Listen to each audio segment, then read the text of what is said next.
Order! Order! You are an incorrigible delinquent at times. Behave yourself, man!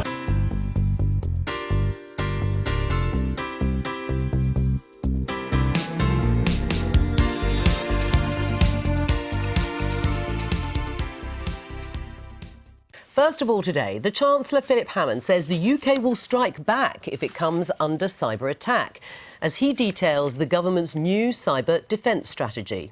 The plan, which is underpinned by nearly £2 billion of funding, is aimed at bolstering existing defences, but also involves significant investment in taking the fight to those who threaten Britain. It comes as the head of MI5, Andrew Parker, tells The Guardian newspaper of the growing threat posed by Russia using cyber warfare. Should we be treating this as seriously as terrorism, cyber attacks? Well, not because of loss of life, but often terrorism is about damaging infrastructure, making people panic and causing things to shut down, an economic attack. And cyber terrorism does exactly that and can be incredibly damaging. And £2 billion is actually relatively small potatoes on the potential impact. I mean, a decade ago, I had our first DDoS on the website. And a DDoS is where they simulate billions of users that closes you down. We were shut down for 3 days. We were waiting for a ransom because this is particularly common. And actually, it's quite complex how it works. When people get a virus on their computer, actually that virus may not be looking to damage you. It may be being used so that it can go and DDoS a website or a country, as has happened. So being prepared for this is really important. And there's a lot more of it going on than people expect, because one of the things that happens is when you suffer a big attack, and you know, I run a top 100 UK website, and when you suffer a big attack, you've got a decision to make. Do you tell your users, which is good for transparency, and that's the way I tend to operate, but also the advice that comes in is by saying you're being DDoSed, you're admitting there's a hole in your defences, and people are coming in to try and suck the data or leak out your email lists or leak out your payment details. We don't have those, but if you had them.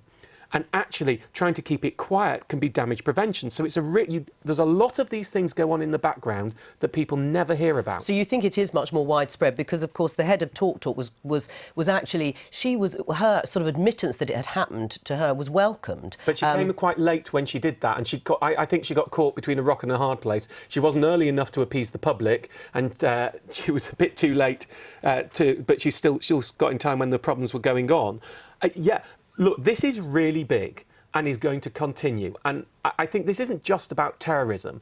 This is also, you know, the quote goes rightly that there's teenagers sitting in rooms thinking that this is really interesting, but it's amazing the damage it can be done. Well, isn't that the point, though? I mean, obviously, the head of MI5 and Philip Hammond are talking and implying that obviously the threat is Russia, that is where the big threat to our cyber security is coming from. But actually, a lot of cyber attacks on a day-to-day basis are done by individuals, as you say, sitting in their bedrooms. Individuals or organised crime. I mean, ransom demands do go on for this type of thing. And it's really interesting. The first time we were DDoS, and this was early days before people knew about it, and the site was down 3 days. And say what DDoS is again? Dedicated denial of service. Lots of people flooding in so that you've got too many users, you can't operate a website. Nobody can access it.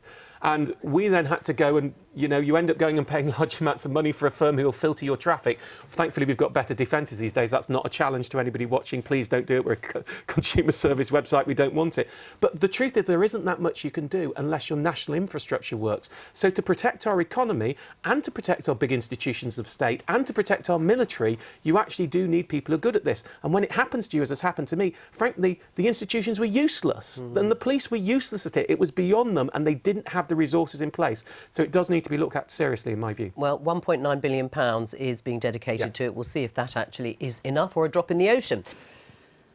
Britain faces a growing threat of cyber attack organised by hostile states, criminal gangs or hackers. Today, the Chancellor has announced plans to improve cyber security. Philip Hammond said Britain needed the capacity to strike back at its cyber enemies. Our technology correspondent, Rory Kethlin-Jones, has the details. We know our computers are under threat. We're getting used to the idea that our phones might not be secure, but surely we don't have to worry that the kettle could be hacked. Yes, actually, internet-connected devices now in many homes are providing new opportunities for hackers. It punches a hole through your firewall. So this brand of home CCTV setup was hijacked in a recent major attack, a taste of what's to come. These things are so insecure, they're starting to be turned against us. They're starting to be used to attack parts of the internet, to take down critical infrastructures. It's that kind of threat the UK now wants to confront.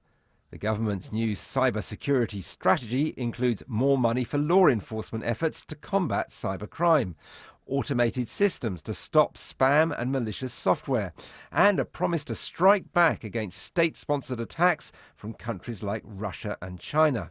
By having the ability to strike back in kind in cyberspace, to let the hackers and the attackers know that if they take down our networks, they risk having their networks taken down. We will make Britain safer and we'll make it an even more attractive place for people to do digital business. However much we spend on shoring up Britain's defences against the hackers, we're going to need a lot more people with cybersecurity skills. And right now, there's a shortage of that kind of know-how. What we're basically looking at is we're looking for suspicious activity from an IP address. At BT's headquarters, cybersecurity apprentices are hearing about the company's own security tools. The government wants more young people to see this as a valuable career. It's a different attack every day, a different threat every day, and it's always keeping you on your toes and you're learning new things. Cybersecurity is an upcoming field. It's going to be very important pretty much forever as long as we use computers. From MI5, whose boss today accused Russia of mounting cyber attacks, to the police officers hunting for young hackers, Britain is trying to show it means business. But keeping up with the fast-changing world of cybercrime will be a challenge. Rory Catlin-Jones, BBC News.